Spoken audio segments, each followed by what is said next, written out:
மத்தேயுல ஆண்டவர் சொல்லுவாரு விழித்திருந்து ஜெபம் பண்ணுங்க. அங்க ஆண்டவர் என்ன சொல்றாரு? ஜெபம் பண்ணி விழித்திருங்கள். இது ரெண்டுத்துக்கும் பெரிய வித்தியாசம் இருக்கிறது. ஆமென். ரெண்டுத்துக்கும் இங்க ஆண்டவர் ரெண்டு பேரும் யார்? இயேசு கிறிஸ்து சீஷர்களிடத்துல சொல்ற ஒரு வார்த்தை தான். அங்க சொல்றாரு, பா 1 மணி நேரமாவது விழித்திருந்து ஜெபிக்க கூடாது. ஏன் நான் விழித்திருந்து ஜெபிக்கணும்? இன்றைக்கு ஜெபம் அப்படின்னு சொல்லும் பொழுது ஜெபிக்க பழகுகிற நம்ம எல்லாருமே, ஜெபித்து கொண்டிருக்கிற நம்ம எல்லாருமே கற்றுக்கொள்ள வேண்டிய ஒரு முக்கியமான விஷயம் என்ன அப்படின்னா, நம்ம ஜெபிக்க ஜெபிக்க ஜெபிக்க நமக்குள்ள என்ன வரும்னா கர்த்தருடைய பலன் கடந்து வரும். ஆமென், ஆமென். கர்த்தர் சொன்ன மாதிரி அந்த 1 மணி நேரம் இன்கேஸ் பேதுரு ஜெபிச்சிருந்தார். நாங்க வசனத்தை நல்லா கவனித்து பாருங்க. கர்த்தர் நிறைய சீஷர்களை கொண்டு வருகிறார் கெத்செமனேக்கு. ஆமா தானுங்க? குரூப்பா கெத்செமனேக்குள்ள வராங்க ஏசப்பாவும் சீஷர்களும்.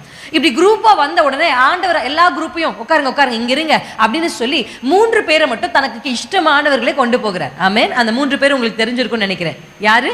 பேதுரு, யாக்கோபு, யோவான். இந்த 3 பேரும் விசேஷமானவர்கள். இந்த 3 பேரையும் கர்த்தர் கொண்டு போறார். இந்த 3 பேரையும் கர்த்தர் கொண்டு போயிட்டு அவங்களையும் என்ன பண்றாரு? ஒரு இடத்துல இங்க இருங்க அப்படின்னு சொல்லி விட்டுட்டு அவர் ஒரு இடத்துக்கு போகிறார். நான் சொல்றேன், சபையாய் ஜெபிக்கிறது நல்லது. ஆமென். கூட்டத்தோடு நம்ம ஜெபிக்கிற ஜெபம் நல்லது, குட். ஆமென். அதை செய்யணும்.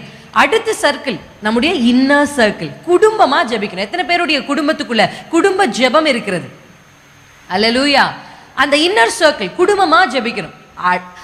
இந்த சர்ச்சில் ஜெபம் பண்ணிட்டோம், இன்னைக்கு ஃபுல்லா ஃபாஸ்டிங் ப்ரேயர் போயிட்டு வந்துட்டோம், நம்ம சர்ச்சில் ஜெபம் பண்ணிட்டோம், ஃபேமிலி ப்ரேயர் பண்ணிட்டோம் அப்படின்னு மட்டும் நீங்க திருப்தி அடைந்திடவே கூடாது. ஒரு ஜெபம் இருக்கிறது, that is the last level. அது என்னன்னா, ஆண்டவர் செஞ்சாரே போய் தனியா பிதாவும் அவரும், ஆமென், நானும் என் நேசரும், அப்படி ஒரு மொமெண்ட் ஆண்டவராங்க வச்சிருந்தார். இப்படி ஆண்டவர் ஜெபித்து கொண்டிருக்கும் பொழுதே பேதுருவை பார்த்து தான் சொன்னார். இருக்க அந்த வசனத்துல பேதுருவை நோக்கி 3 பேரும் இருக்கிறாங்க. யோவானும் இருக்காரு, யாக்கோபும் இருக்கிறாரு, பேதுருவும் இருக்காரு. ஆனா கர்த்தர் ஸ்பெசிபிக்கா பேதுருவே நீ 1 மணி நேரம் ஜெபி அப்படின்றார்.